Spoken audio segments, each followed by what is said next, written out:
Coming up, the famed University of Iowa Dance Marathon kicks off this weekend. And later, it's the return of the king, Carson King, whose life is now all #4thekids. I'll break down Iowa women's basketball's Big Ten matchup against Nebraska later in sports. Coming up, we've got some frigid February weather for Iowa City. More on this in just a bit. All that and more coming up on this Friday morning edition of DITV News. Don't go anywhere. DITV News starts right now.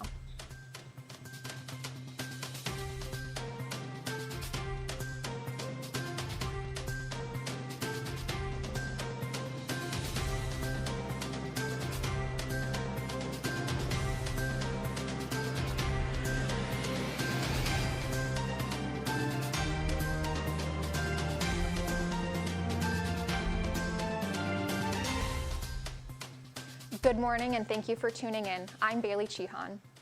The next 24 hours are for the kids because tonight marks the 26th Dance Marathon Big Event. Dancers will gather at the Iowa Memorial Union tonight to celebrate money raised for pediatric cancer and bone marrow transplant patients. But this year, the big event will have some different features. We have a lot of new things that we are implementing.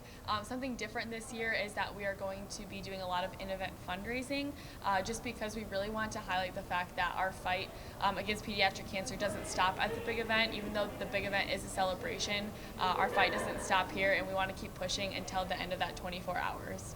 We have some cool entertainment acts. We have a country singer, we have a juggler, and we have an a cappella group, so that will be really exciting to see on the main stage, as well as some of returning favorites like the Morale Dance Showcase or the Kiddo Graduation and things like that. Yeah, our committees work really hard to make sure that there's always something going on for every single hour because we know it can get kind of long, it can get tired, so we keep everyone, engaged and interested and make sure our families are feeling excited, engaged, and included as well.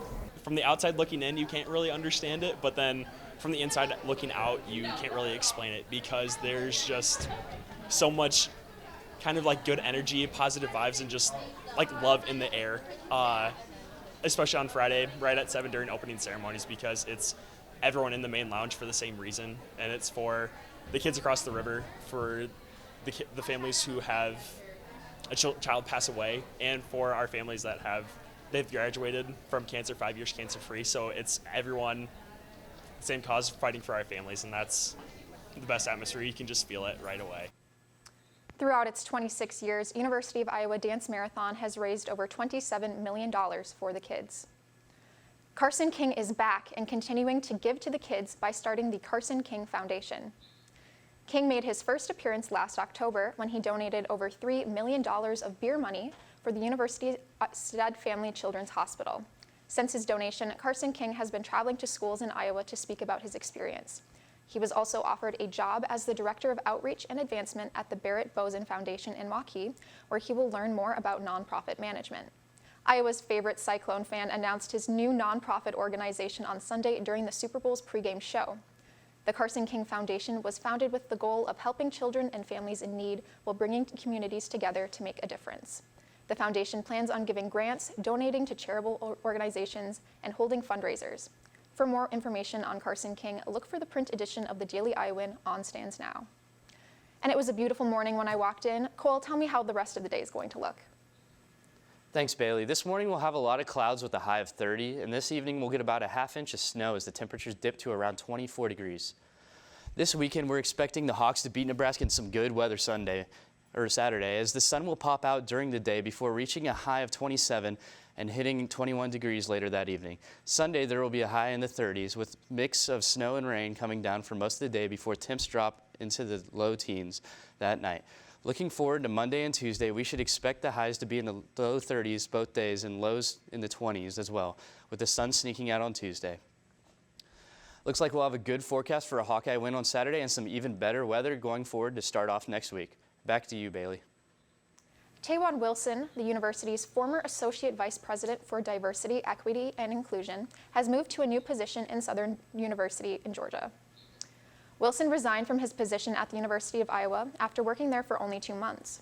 Wilson signed an agreement to telecommute to work at the UI, allowing him to begin the job search during work hours. His official last day with Iowa was January 31st.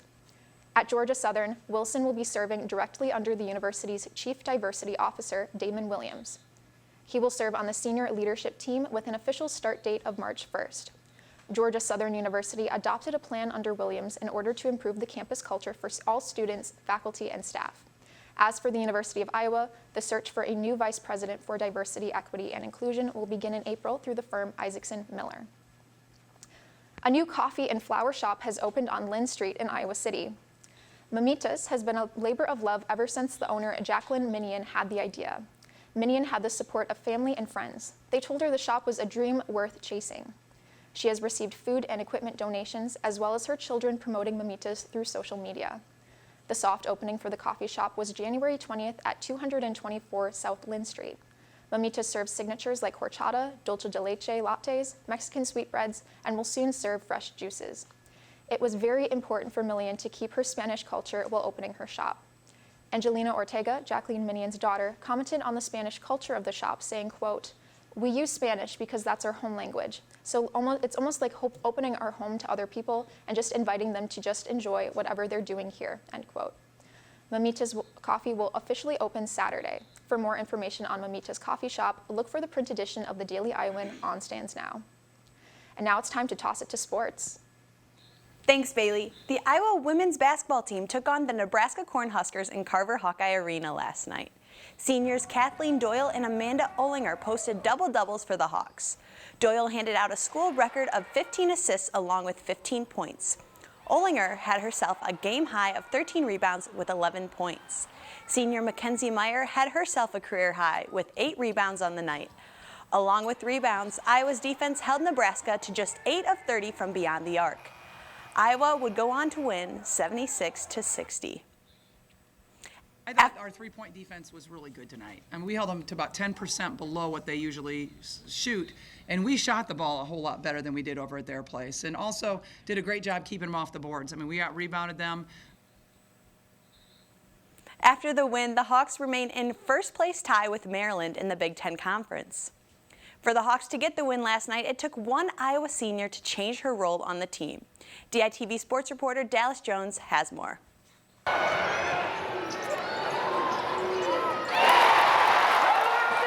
The Hawkeyes were led once again by Kathleen Doyle, but not in her usual way. Though she added 15 points, it was her record-breaking 15 assists that stood out tonight for the Hawkeyes.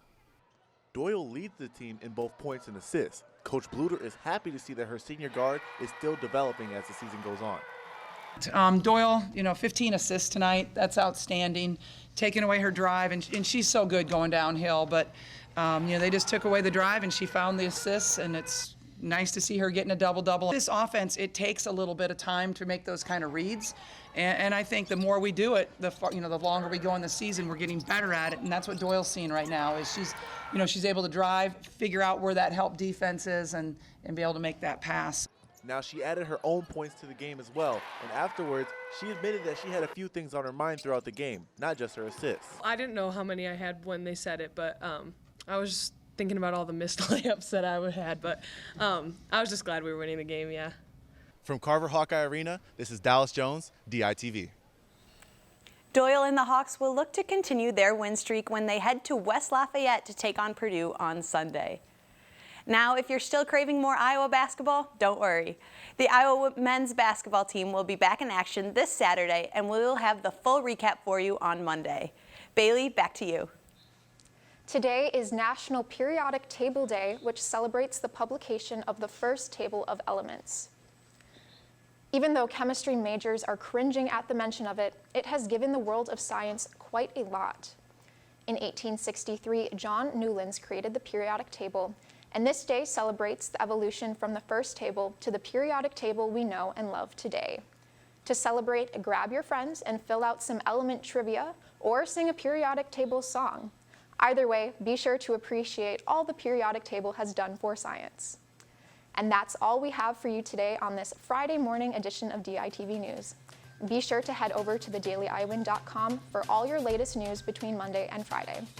And if that isn't enough of the Daily Iowan for you, be sure to check out our print edition of the news on stands now. For DITV News, I'm Bailey Chihan. Have a great day, Iowa City.